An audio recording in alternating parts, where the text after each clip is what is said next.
Hello there, amazing viewers and subscribers, and welcome to a brand new epic Doctor Who topic video for today. For this video, I'm going to be talking about my top 20 Doctor Who stories. Now, these are the stories I absolutely love. I was trying to do a top 10, but my top 10 keeps going over and over and over, because some stories are like, oh yeah, this is oh no. So I'm sticking to a top 20. Now, when I was in the middle of writing this, it did actually go over to 32 stories, and I had to get rid of 12 of them to make it into a top 20. So some stories haven't really made it into my final cut, but don't worry, there are still ones I do absolutely love. But these are the top 20 I think are absolutely amazing. They're fantastic, and they are good quality Doctor Who stories told over the show's past 61 years of Doctor Who. So sit there with your jelly babies, your sonic screwdrivers, your flute, your recorders, and let me tell you about my top 20 episodes of Doctor Who. In 20th place, we have a story from season 22, aka Attack of the Cybermen. This is my all-time favourite Colin Baker story. Now, this story, it is a sequel and a prequel. It is a prequel to The 10th Planet, and it is, of course, a sequel to basically The Tomb of the Cybermen and, of course, The Invasion. I absolutely love this story because, one, we see Cybermen left over from the sewers, left over from the invasion. We have Cybermen on the planet Teros, and we see the return of the Cyber Controller, and they want to change the web of time, basically, so the home planet Mandos does not be destroyed, that we see in the 10th Planet. And of course, the Sixth Doctor, he is absolutely on fire in this. I love his meltdown where he literally finds that the Time Lords have put him into this situation. He goes, I am not, he's literally having that meltdown, and you got the little cry on going, you are a Time Lord? Yes, and at the moment, a rather angry one. I absolutely love Attack of the Cybermen. It is brilliant. It's just pure genius and absolutely fantastic. I absolutely love it. In 19th place, we have Dalek from Series 1, Christopher Eccleston's best episode as the Ninth Doctor. Now, this to me, it is the ultimate Ninth Doctor adventure. I absolutely love this one because you get to see how much hatred the Doctor has for the Daleks, considering that this is literally after the backlash of the Time War. And I absolutely love this one because Eccleston gives us a great performance against the Dalek. It shows you how menacing one Dalek can be. And of course, it does kind of start to mutate after touching the DNA of Rose Tyler because it absorbs it. So this is a kind of a great story to see how much damage one Dalek can do. And I really think this is basically taking off the kind of plot of the Jubilee that we see in Doctor Who Jubilee in Big Finish, a Colin Baker story, which I haven't really listened to because I can't find it anywhere out there in the world. It is literally too expensive when you look on eBay and stuff, so I am hoping to try and track this down a lot cheaper. So yeah, it is Dalek in number 19. In 18th place, I have to pick a story from 1967 because, one, it is iconic. I absolutely love this episode. The episode itself is, of course, the Macra Terror, and this is from season 4. I absolutely love this story. This is one of the best episodes, aka best stories, out of Patrick Troughton's era as the Doctor. One of the best. I absolutely love the Macra Terror. Now, it depends how many times you watch this one because you can either read the Target book, which I own, and I haven't read it yet, but I have read the blurb, so I'm quite looking forward to reading into the Macra Terror. And of course, you get to watch it in the animation, or you can either watch it as the Telesnap reconstruction, or the recon, or whatever. I actually prefer the animation, because the animation makes the Macra Terror look so good. It makes the Macra so menacing, so terrifying. These great big giant crabs that can basically take over a human colony and scare the humans to death. And of course, it manipulates the offence until the second Doctor, Jamie, Ben and Polly end up to investigate and find out the course of the story and what's been going on. So yeah, in basically 18th place, we have the Macra Terror. Absolutely a classic one. In 17th place, we jump into season 17 territory. And of course, the story itself is Shada. Shada! I absolutely love this story. Now, this story was partly filmed, and of course, Tom Baker did the narration for it in the stuff that wasn't filmed in the VHS copy of the VHS for 1992. But the story was complete with animation in 2017. And this story, it is absolutely fantastic. I really love Skagra. He is an interesting villain. I really like the professor at the University of Cambridge. And of course, I absolutely love Tom Baker and Liana Ward. They are absolutely fantastic together. And the fact really that Skagra basically thinks he's killed the Doctor, and of course the Doctor pretends he's dead to gain control of the ship.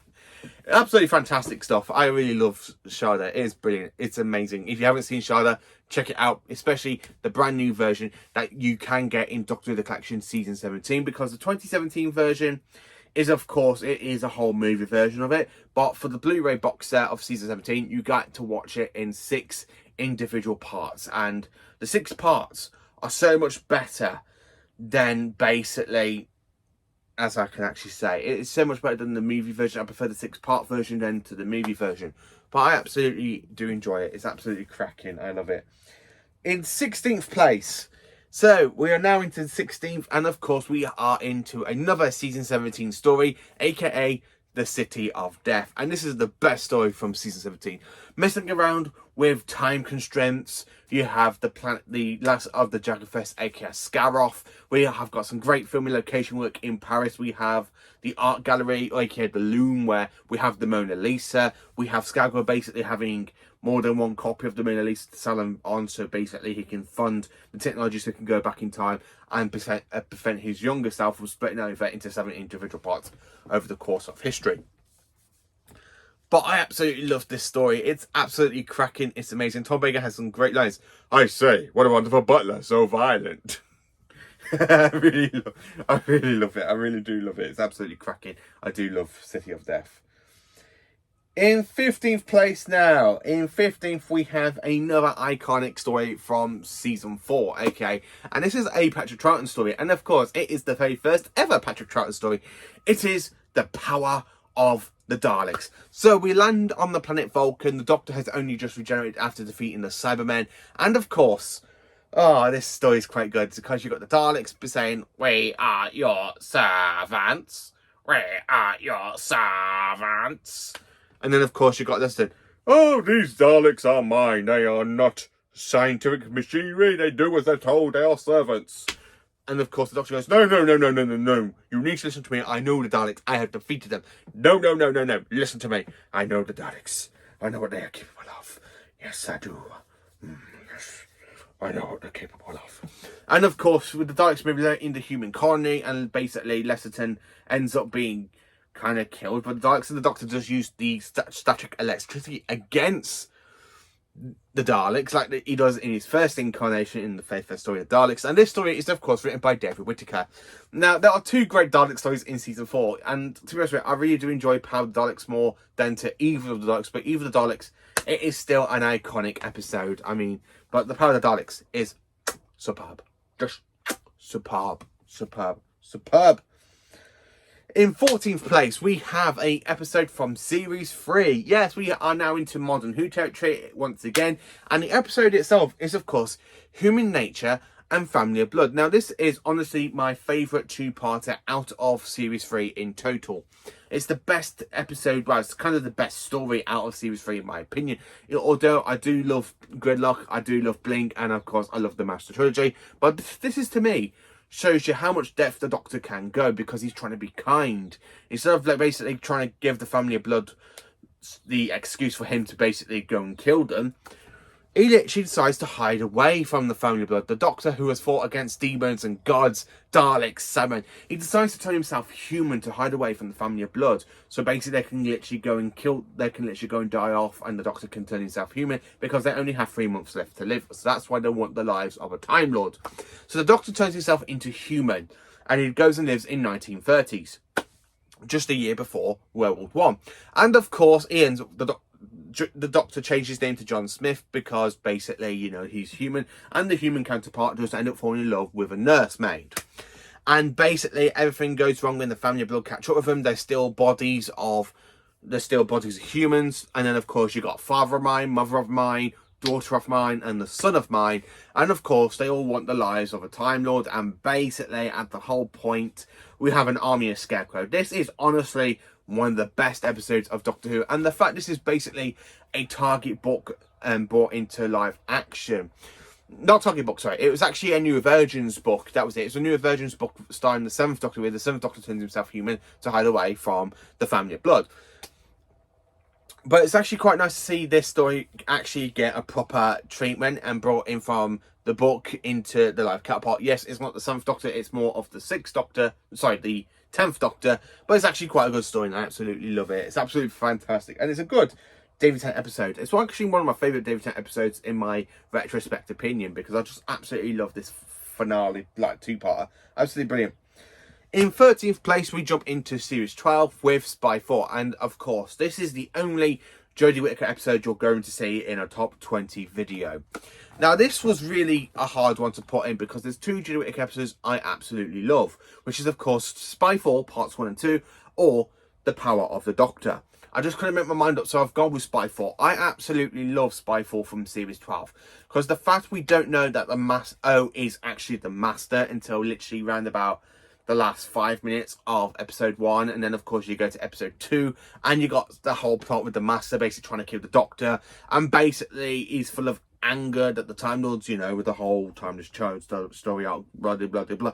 But I love the Kasdavan. The Kasdavan are an interesting interventional beings from another alternate universe. And of course, the Master is using them to his own good, to his own advantages. I really love this story because, one, it just has the Master pretending to be human. And it really, I like how the Doctor doesn't click on straight away, you know. Because apparently if you're a Time Lord, and 2 Time Lords can really tell each other apart. And the fact the Doctor has no idea that O is actually the Master, it really plays into it. It's really that good strength which Classic Who tried to do quite a few times and often failed, specifically in the Davison era. So the fact we literally have the Master pretending to be human, and of course you've got the Doctor not realising, and not even generally, because apparently Time Lords have the sense of basically detecting if there's another Time Lord out there or another Time Lord on Earth, and the fact that the 13th Doctor doesn't do that. If he was the 10th Doctor, guarantee the 10th Doctor would have gone, there's another Time Lord out here, and he would have literally looked at Sacha Dhawan and went, you're the Master, aren't you? You know, like that. But the fact that the 13th Doctor is very, very clueless, and because we know from Utopia and Sound of the Drums, basically the Doctor goes, I should know. Time Lords always do. We always know each other.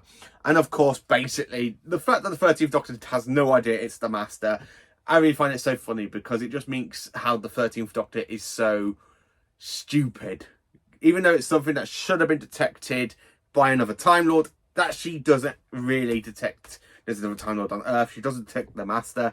Absolutely perfect. I really do love it. It's brilliant. Honestly, just absolutely brilliant. It's one of the best reveals for the Master in Doctor Who history, which is why I absolutely love it. Number 12.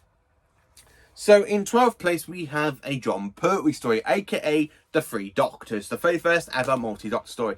Now, the Time Lords are basically having their power drained from a black hole because that's basically being converted into strange matter by the other Time Lord known as Omega. And of course, you got the Time Lords basically being defenseless in this story, so they end up pulling the 2nd Doctor out of his bit of the time stream into his future time stream. And of course, they try it again with the 1st Doctor, but the 1st Doctor really does fail. And of course, he's stuck inside a time bubble sort of thing. I absolutely love the Three Doctors. It's absolutely perfect because I really love how Patrick Troughton and Jon Pertwee's Doctors just absolutely bicker. I see you've done up the times up a bit, have you? I don't like it. I really love it. I really do love the Three Doctors. Absolutely brilliant, honestly. In 11th place, we have another multi-Doctor story, and of course, it is The Day of the Doctor. What can I say about The Day of the Doctor that I haven't already said in my review quite recently? Well, I'm not really going to say anything. So in 12th place, in 11th place, we do have Day of the Doctor. It is a good multi-Doctor story. Again, it does kind of more celebrate 10 years of modern Doctor Who than it does for the 50th anniversary, like for 50 years of Doctor Who. But it's actually quite nice to have the return of the Zygons. I really do like it if... I don't even know what to say, because I do prefer anniversaries that really do bring in the return of a villain, not just a multi-Doctor story. I really love the fact this story is the return of the Zygons. Absolutely perfect. And of course, you've got Daleks in it as well. What's not to love?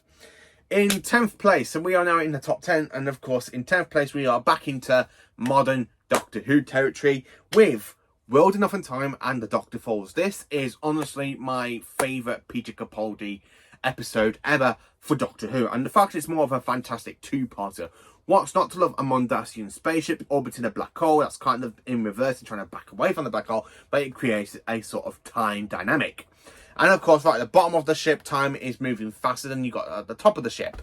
And of course, we have Cybermen. Not one Cyberman, we have 3 versions of the Cybermen. We have 2 incarnations of the Master. And my God, this is absolutely brilliant. This is literally John Simm's best performance as the Master. Now, John Simm plays the Master in the Sound of Drums, and of course, that's the Time Lords and the End of Time.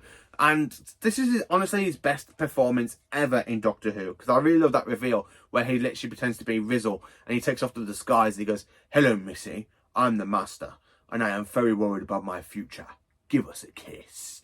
I absolutely love John Simm's Master. This is honestly the best story I can actually say for the Master. This and Spyfall, because I don't know what it is about these two, but I really love Spyfall for Jodie Whittaker, and I really love this episode because it is a good multi-Master story, and it's more of a good triple Cyberman story, because even though it's like more than one version of the Cyberman and more than one version of the Master, so basically it is a multi-Master story, and it is a triple Cyberman story because there are 3 versions of the Cybermen in this story. Absolutely brilliant. And of course, we get to see for the first time a Doctor's companion get converted into a Cyberman. Now, we do see Adric die in Earthshock because of the Cybermen, and he basically sacrificed his own life. So the Doctor has already lost one companion thanks to Cybermen. So the fact, basically, he now loses Bill Potts to the Cybermen. Genius. I absolutely love it. Honestly, it is a great finale. It really is. And it's definitely in the top 10. And of course, quick mention about World of the Time the Doctor Falls. It is the last time you're ever going to see a multi-Doctor Who, well, a modern Doctor Who episode in this list, because the rest now are all classic Who. I mean, from 9 up to 1, it is all just generally classic Who. And if you know me so well, you know what these 9 are. So, in 9th place, we have the Time Middler from season 2. I absolutely love the Time Middler. It's one of my favourite stories from season 2 because there are 2 stories I absolutely love from Doctor Who's 2nd season. The Time Middler is set in 1066, just before the Battle of Hastings, and of course you've got the Vikings. You've got a Time Lord manipulating. He is the Time Middler, and the fact the Doctor clicks there is another Time Lord on Earth, and of course he clicks who he is, and of course he does basically get captured, and of course Hartnell's not in episode 3, but he does come back in episode 4 because Hartnell does go on holiday while they were filming episode 3. And of course you got that fantastic cliffhanger with Vicky and Stephen. The monk's got a TARDIS. Dun dun dun dun dun dun dun dun dun dun dun dun dun dun dun. I absolutely love that cliffhanger. The monk's got a TARDIS. I absolutely love it. I don't know what it is about this story, but honestly, I love the fact that the Doctor is trying to teach Stephen at the time, says the time machine, and he picks up a Viking helmet and he goes, "What do you mean that is? A space helmet for Kel? Oh, we are in 1066. Yes, 1066. Ooh. I absolutely love the Time Middler. I absolutely love it. It's a great story, absolutely fantastic. Hartnell gives a great performance. I really love Mira O'Brien as Vicky.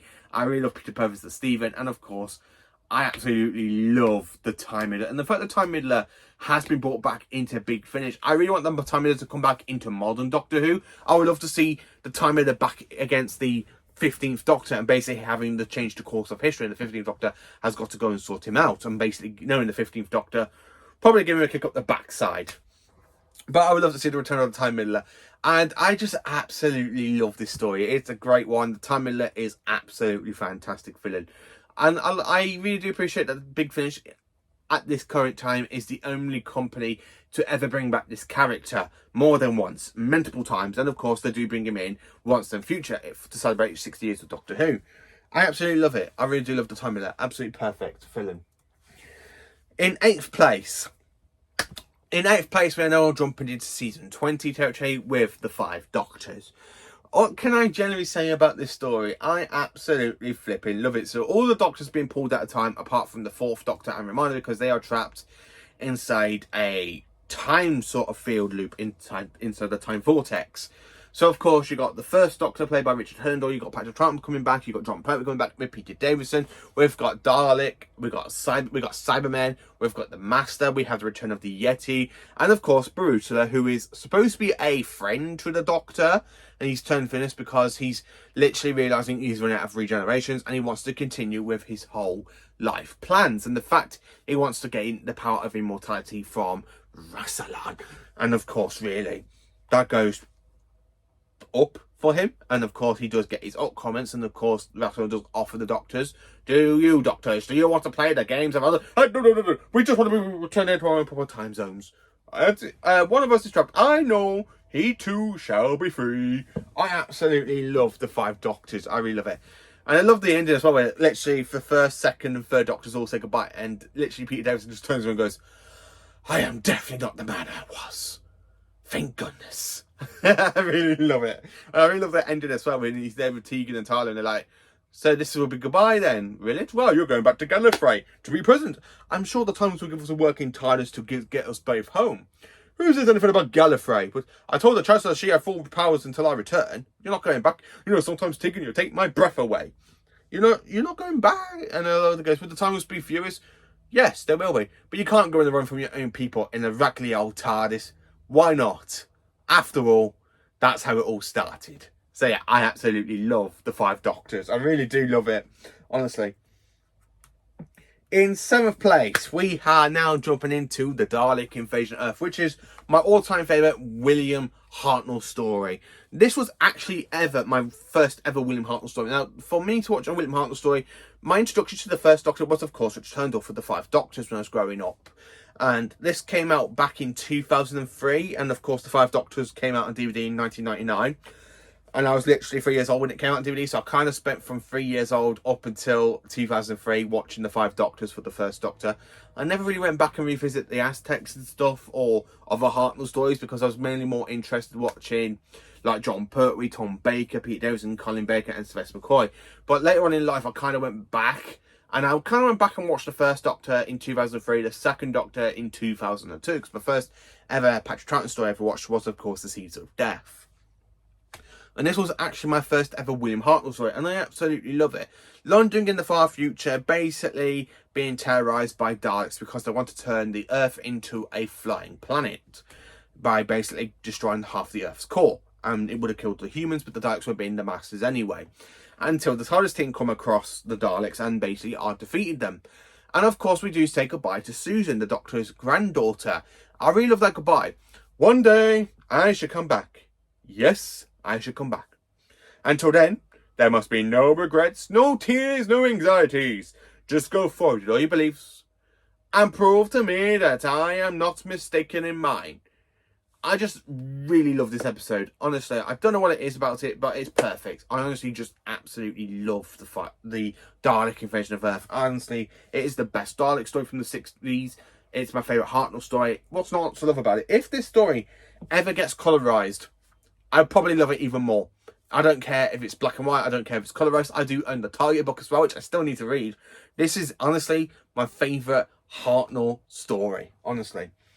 In 6th place, now in the top 6, we have The Invasion, aka my favourite Patrick Troughton story, aka the best story from the 1960s.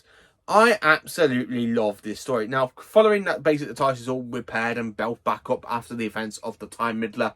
The Doctor, Zoe and Jamie basically find themselves on Earth in the late 70s, 60s or 70s, 60s, 70s, 80s, depends how you look at it. Because UNIT is formed, we've got the return of Nicholas Courtney, aka Alistair Gordon Lethbridge Stewart. He is now a brigadier. We've got the very first appearance of UNIT. And of course, this story is a Simon story. Now, the Simon don't really show up until the cliffhanger to part 4. Honestly, to part 4. And that's when it is fantastic. That's when it gets really into the gear grinding. But episodes 1, 2 and 3 really do set up the thing with the factory. You got Phineas Thorne, who is basically a villain. We have the return of the Cyberplanet since the Wheel in Space, which I kind of need to go back and give this story a rewatch, but I have now lost BritBox, so I will not be able to watch this story unless I find it through other types of media. But I do have episodes 3 and 6 still, and of course they are on BBC iPlayer, episodes 3 and 6. But I absolutely love this story. It's iconic. I really love The Invasion. I don't know what it is about it. I just absolutely love it because the fact you got Patrick Troughton and he's there running away from the siren, and the siren are just there with the guns and they're shooting him. He goes, oh, oh, oh, oh, oh, oh, oh, like that. And of course, I just absolutely love this fantastic story. I really love The Invasion. Absolutely perfect. Number 5. So now in 5th place, we have a fantastic ever Jon Pertwee story. It is the Sea Devils, people. This is honestly my all-time favourite Jon Pertwee story. Now, we have the Master in this story, played by Roger Delgado, following the events after the Master was arrested in the Daemons.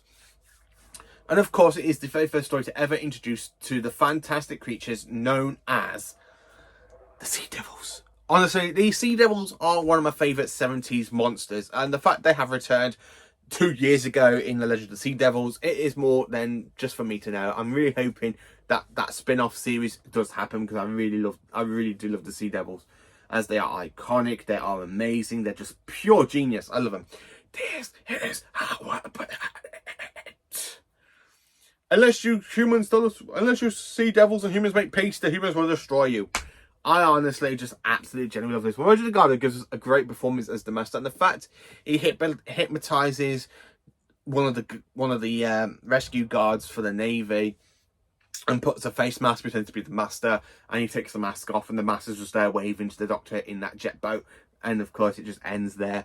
I absolutely love the Sea Devils. Honestly, iconic, and it's brilliant. Absolutely brilliant.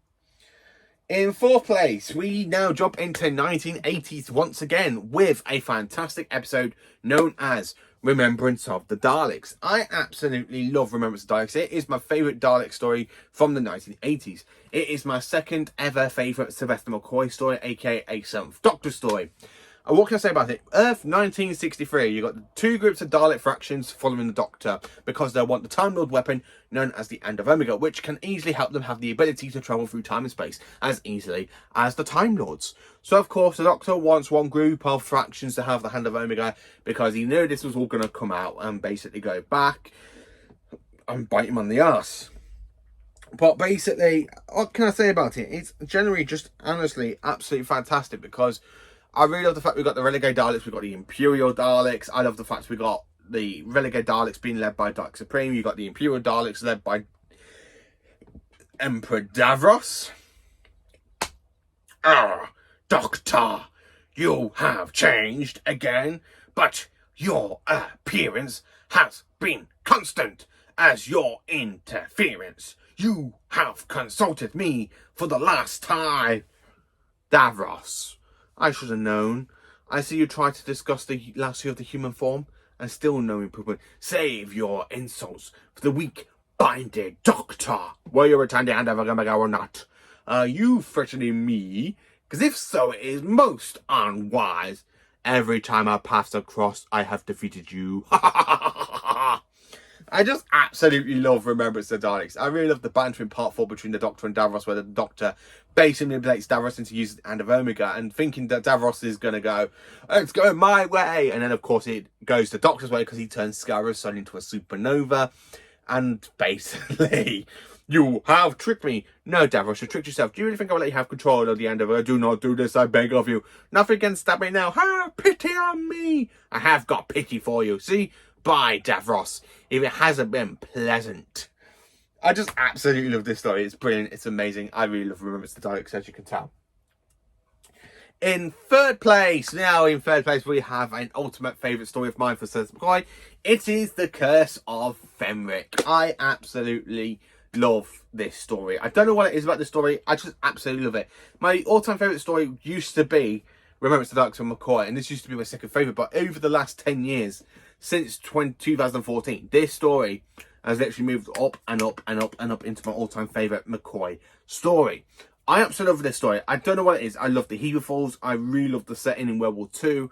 I love the fact you got Fenric, who basically thinks he's now being the Master. He's manipulating the 7th Doctor. He's got what he wants. And of course, the 7th Doctor, boom, no, he manipulates Fenric. And of course, in the process, he manipulates Ace, his companion. And he goes, do you think I didn't know? You think I would have chosen a complete and utter misfit if I didn't know?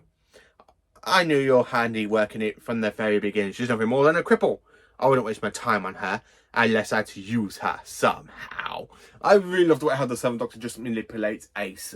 I really love the Hever Falls. I love the two women that basically go in the thinking they all know better and they're going to full swim in the sea. And then, of course, they get grabbed by the Hever Falls and they come out because they got black in their hearts. I absolutely love the story. It's brilliant. Honestly, just brilliant. If you haven't seen The Curse of Fenric, go on to BBC iPlayer right now and check it out for yourselves, because it is ultimately the best story from McCoy. I really loved how we have the chess master manipulation of the Doctor in this one. I absolutely love it. Honestly, absolutely love it. In second place, we have an iconic story known as The Curse of... known as The Caves of Androzani. I nearly said Curse of Fenric because I just talked about that story. The Caves of Androzani, it is my all-time second favourite episode of Doctor Who. I don't know what it is about the story. It's absolutely brilliant. Written by Robert Holmes, who is one of the best Doctor Who writers in my opinion. I really love Robert Holmes' Doctor Who scripts, apart from The Dominators and some other stories. But Robert Holmes is an iconic Doctor Who writer. And in this story, it's very full of dark and gritty and horror sort of fine moments with Sirius Jack. And of course, you've got the Phantom of the Opera sort of thing going on with him, where he takes off his masks and he goes, "Look at me!" Ah! Like that. You've got the Doctor and Peri dying of spectrotoxemia because they both fall into the fatness of the clam sort of things where spectrotoxemia is normally formed in. And of course, basically, they both end up having it, and it does nearly kill them in the process. The only cure is bat's milk. So you've got episode 1 where they get captured by the army, and you've got the whole assassination plot, and they think they killed the Doctor. And of course, it turns out Sirius Jack has basically created 2 android copies of them to rescue them. And then part 2, you kind of got the Doctor basically being kidnapped by, between the army and Sirius Jack, and he's just trying to work out how to get out of this situation that him and Peri are caught into. Part 3, I really love how Stodsy arrests the Doctor from Sirius Jack, and they take him to the spaceship so they can interrogate him and take him to Morgus. And of course, the Doctor does break out, and he does basically crash land the ship into part 4, where basically you do have that fantastic chase sequence. And he does go and get the cure, but he only has enough cure for 1 person. And of course, he gives it to Peri, sacrificing his own life. But it does lead into the regeneration process, and he still regenerates into Colin Baker. I absolutely love this story. It's absolutely iconic. It's brilliant. And one of the best regeneration stories in my opinion. And which is why it is the only regeneration story in this list in the top 20. Because it is ultimately the best regeneration story ever. I absolutely love it. I really do love it. And number 1 is, of course, a Tom Baker story. And it is a fact. Genesis of the Daleks from season 12. This is ultimately the best Tom Baker story ever. Now, some people think it's underrated. Some people think it's highly overrated. I don't think it's good. For me, on the other hand, I do agree where they're coming from. It is highly overrated. But there's something about this story. And I mean, silly. There's just something about this story I absolutely flipping love. I love the fact we go to the whole Genesis of the Daleks. I love we have the introduction to Davros, played by the fantastic Michael Wisher. I really love Nyder, because he's actually a good number 1 to Davros. I love the fact how you got the Fowls, and the Doctor is literally in this situation where he's got to try and stop the Daleks from being created, or have them created into the lesser beings. And basically, the Doctor does kind of fail in his mission for the Time Lords, because the Daleks are only delayed by several thousand years, not the way they were during the Hartnell, Troughton and Pertwee years, but they were slowly delayed. But so really, this creates an alternate universe sort of thing, parallel sort of thing, where the Daleks, by the time Hartnell, the Doctor meets them in his first incarnation, they are out there, they're very deadly, they're the most powerful race of the beings. But in the 4th Doctor, it kind of delays them by 1,000 years, and it's just absolutely fantastic, honestly. So that is my 20 best episodes of Doctor Who. Well, my top 20 Doctor Who stories. What are your top 20 Doctor Who stories? Let me know in the comments. Please do like, subscribe and share, and join me for more awesome Doctor Who content. Enjoy this video and stay absolutely magnificent, stay amusing, stay stay absolutely amazing, talented fans that you are. I hope you all love my channel, and I hope you keep watching all my Doctor Who content that needs to come out in the future. And join me next month for the second part in my What If series, because the script's already been made, I've already made the posters, so yeah, I just got to film it, and then of course I upload that on the first week of June. So thank you for watching. Please do like, subscribe, share, and join me for more awesome Doctor Who content.